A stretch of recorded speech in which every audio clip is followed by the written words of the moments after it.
Bonjour à tous, bienvenue pour cette nouvelle vidéo et aujourd'hui vous le découvrez avec moi, c'est le petit cadeau du calendrier de l'Avent de notre fée du scrap pour ce jour 6. Ce joli tampon feuille de Ginkgo, j'adore ce type de feuille et on va, en tout cas je vais commencer ma petite série de cartes de vœux et pour cette carte de vœux, je vais travailler autour de tampons de Shoe and Flowers. Je vais associer une très ancienne collection avec la toute dernière collection qui est sortie. Et puis, je vais venir mettre en décoration, tout en subtilité, ce joli tampon que nous avons découvert aujourd'hui. Je vais donc travailler cette carte tout en aquarelle et tout en aquarelle Daniel Smith, car je voulais travailler autour des effets de granulation et pour bien rendre compte des effets de granulation que vous voyez déjà tout de suite à l'écran, je travaille sur un papier Fontaine 100% coton, le papier Fontaine grain nuageux qui est un grain un peu similaire à ce qu'on appelle le grain torchon dans le langage commun, mais Fontaine fait plusieurs types de grains en 100% coton, de grains texturés. Et ici, c'est le grain Fontaine. Ce grain Fontaine, je l'aime beaucoup, tout simplement parce qu'il permet à la fois de bien s'amuser avec nos aquarelles, de bien rendre l'effet de granulation, de faire de très jolies fusions de couleurs et en même temps, vous le voyez à l'écran, il permet un tamponnage assez net. Là, vous le voyez, j'ai utilisé le tampon de la collection de cet hiver de Shoe and Flowers. C'est le tampon boule à neige, la grande planche boule à neige. J'ai tamponné ce tampon et à l'intérieur de cette boule à neige, j'y ai mis un doudou et c'est le doudou de Noël. Ce doudou, c'est une ancienne collection, c'est la collection Little Circus. Voilà, j'avais envie de ma petite boule à neige avec un doudou à l'intérieur et vous le voyez, bien que ce papier soit à grains texturés, il permet néanmoins des tamponnages assez nets.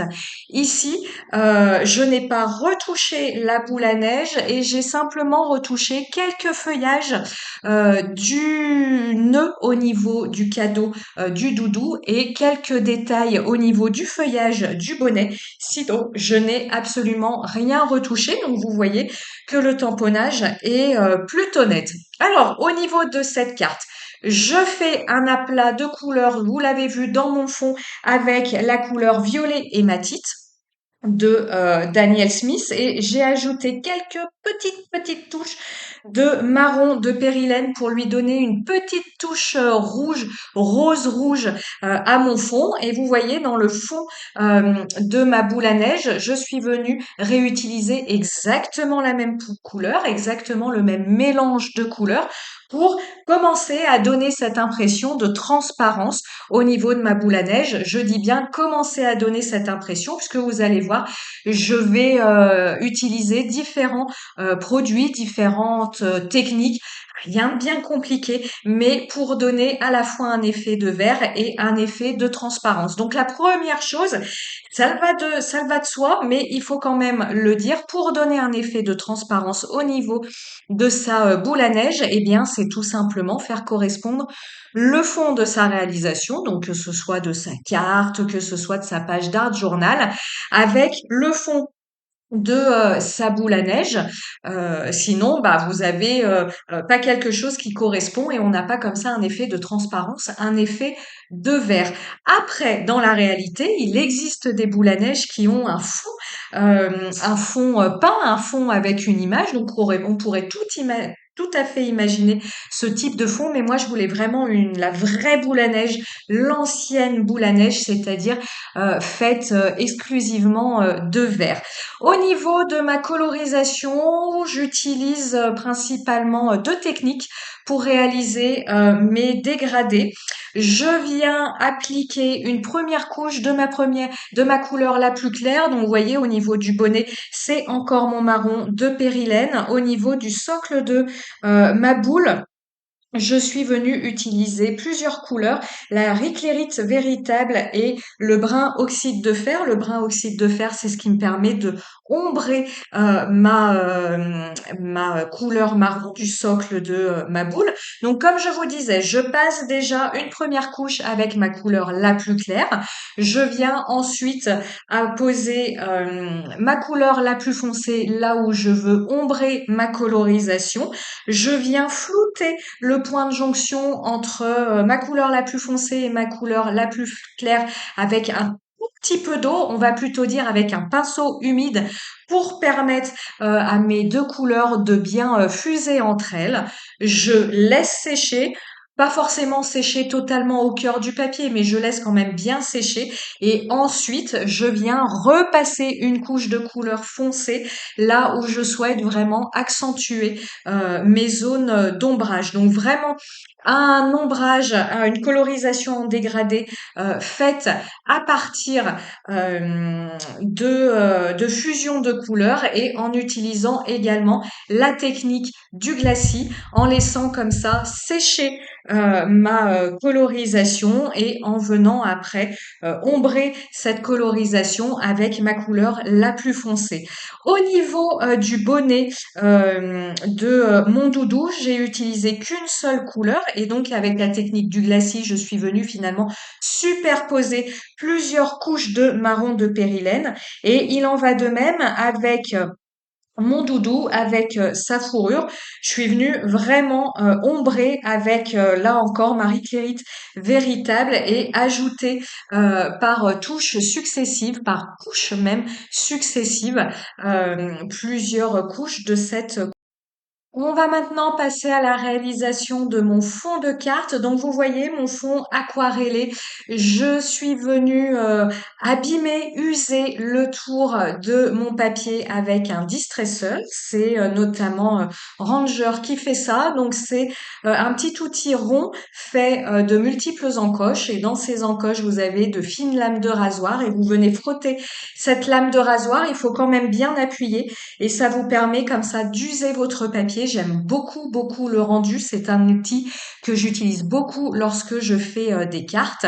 Et mon fond de carte, donc aquarellé, je suis venue le mater sur un papier aquarelle. Je crois que c'est le Canson Montval.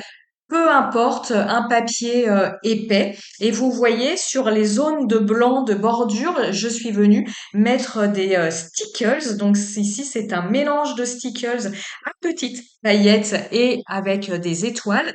Et je suis venue faire le tour de ma carte avec la même colle à paillettes que je viens mettre dans ma petite bouboule à neige afin d'en faire un rappel tout simplement.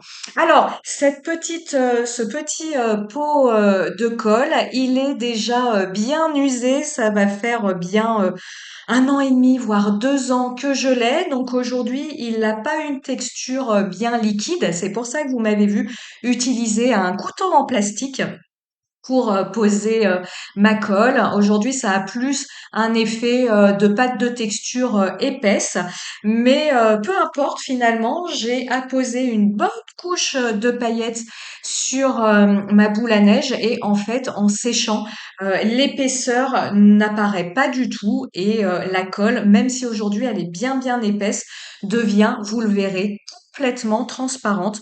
Donc tout ça pour vous dire que même si votre peau a séché, s'il reste quand même bien épais, si votre colle a une texture bien épaisse, vous pouvez tout à fait l'utiliser et finalement en détourner l'utilisation comme vous le feriez avec une pâte de texture. La transparence sera au rendez-vous une fois le tout séché. Alors ici, je vais venir faire une petite étiquette pour agrémenter ma carte. Le petit mot pour moi, c'est issu d'une planche de tampon de notre Fée du Scrap de la collection de Noël de cette année. Et puis l'étiquette que vous voyez fait également partie de la planche de tampon Boule à neige de Shoe and Flowers. Cette petite étiquette, je suis venue la coloriser toujours avec mon violet hématite, qui est la couleur qui m'aura accompagnée. tout au long de la réalisation de cette carte. Et mon tampon feuillage Ginkgo, eh ben, il arrive enfin en scène. Je fais souvent ça maintenant. Vous en avez l'habitude quand je veux apporter du détail, du volume à une réalisation, mais tout en douceur. Eh bien, je viens tamponner sur du papier calque avec une poudre à embosser, soit blanche, soit transparente à paillettes. Peu importe, et je suis venue détourer une feuille. Vous l'avez vu, j'en ai tamponné trois. Alors mes deux autres feuillages vont me servir plus tard. Vous découvrirez ça dans quelques jours. Mais finalement, ce que vous n'avez pas vu à l'écran, c'est que j'ai fait plusieurs essais de mise en scène. Au début, je voulais mettre trois feuillages tout autour de ma boule, mais ça faisait beaucoup trop finalement. On ne voyait plus du tout ma boule à neige. Donc, je vais venir simplement mettre un seul feuillage pour souligner l'arrondi de ma boule et puis pour venir attirer l'œil au niveau du regard de mon petit mot au niveau de mon petit titre. Ici, pour mettre ma boule en volume, deuxième chose que je fais, hein, comme je vous ai dit, pour donner un effet boule à neige et en volume, l'effet de transparence en gardant la même couleur pour le fond. Et ici, vous voyez, je viens faire un ombrage à ma boule, toujours en utilisant mon violet hématite, mais ici, je l'ai utilisé de façon quasi pure, très peu humide, et je suis venue flouter l'ombrage avec un pinceau à la vie. Je laisse le tout bien sécher et maintenant que ma colle à paillettes est bien sèche, troisième chose pour donner un effet de verre, et vous voyez, je n'ai pas été avare, j'ai quasiment fini ma bouteille de Glossy. Je suis venue mettre du Glossy sur l'ensemble de la partie vert de ma boule à neige. Et voilà, vous allez voir le rendu. Moi, je trouve toujours ça magique. Le Glossy, ça donne vraiment un effet superbe. Mais j'aurais laissé sécher cette réalisation toute la nuit, puisque là, il y avait une grosse couche. Pourquoi il y avait une grosse couche? Bah déjà parce que la zone est très grande. Et puis, rappelez-vous, en dessous, j'ai des paillettes. Et comme ces paillettes sont faites également de motifs plus épais avec les étoiles, je voulais une couche de glossy qui au final soit lisse et non pas qui épouse les aspérités de la couche de paillettes qu'il y a juste en dessous. Donc pour ça, il a fallu que je mette une bonne couche. Et malgré cette couche très généreuse, eh bien vous voyez, on voit très bien à travers mes paillettes, mes petites étoiles et surtout mon petit doudou Père Noël. Et je vous disais ici, cette petite feuille, ce petit feuillage Ginkgo, j'ai voulu le mettre comme ça sur le côté de ma boule à neige pour en souligner l'arrondi et zoomer finalement sur le titre. Je trouvais qu'il manquait un petit peu de contraste, ou en tout cas, je trouvais qu'il manquait un petit peu de détail pour bien réunir l'œil au niveau du centre de ma carte. Donc je viens comme ça ajouter, c'est une suite de petites étoiles et c'est issu d'une planche de tampon de notre fait du scrap de la collection de Noël de l'année dernière. C'est comme ça un petit lignage mais qui est fait de plein de petites étoiles. L'idée c'est de tamponner en noir comme ça fait un rappel au niveau du titre.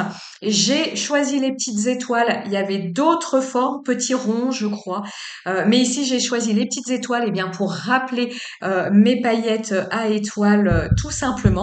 Et puis, je n'ai pas voulu faire le cadre entier de ma carte. Je trouve que c'est trop lourd quand on fait un encadré entier au niveau d'une réalisation. J'aime bien juste souligner au niveau de deux angles opposés.